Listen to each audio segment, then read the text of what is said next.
Help, and I'm teacher Tero. I've been here for just over a year now, so today I'll be teaching you our preview of TOEFL speaking.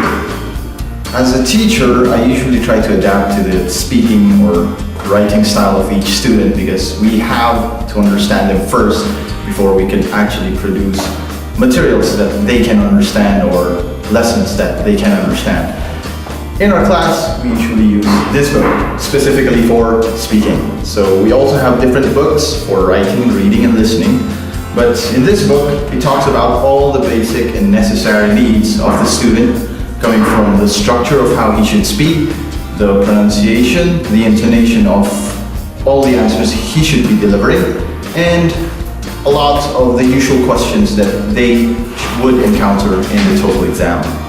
So, what are you waiting for? Let's begin. Alright, so today we'll be talking about independent speaking. So let's try to divide it first into two parts of independent speaking. You have your first question, which is an open choice. So this question usually is just a question about preference. So it just asks, where do you usually do this? Where do you usually do that? What's your favorite thing? What's your favorite place?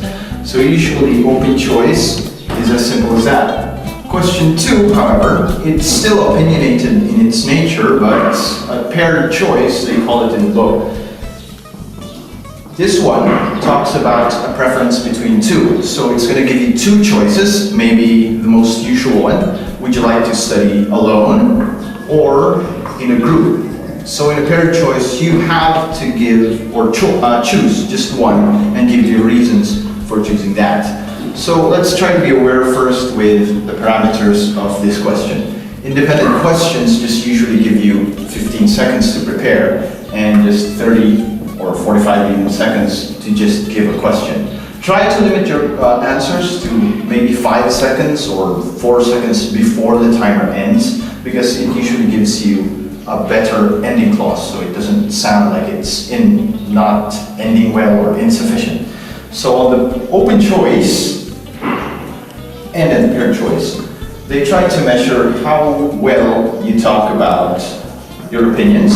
So try to make sure that your answer is structured well enough in such a way that you introduce your answer.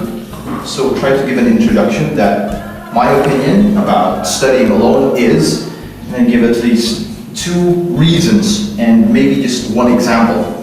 But if you have a reason that's really complicated, then just focus on that reason. Try to expound it, and then give an example of a situation wherein studying alone is really good for you, or you really prefer studying alone.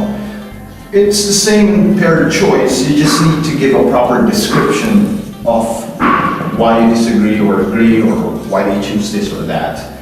So descriptions are more important in open choices rather than paired choices. Here in Help Academy, we expand your mind. So, see you soon!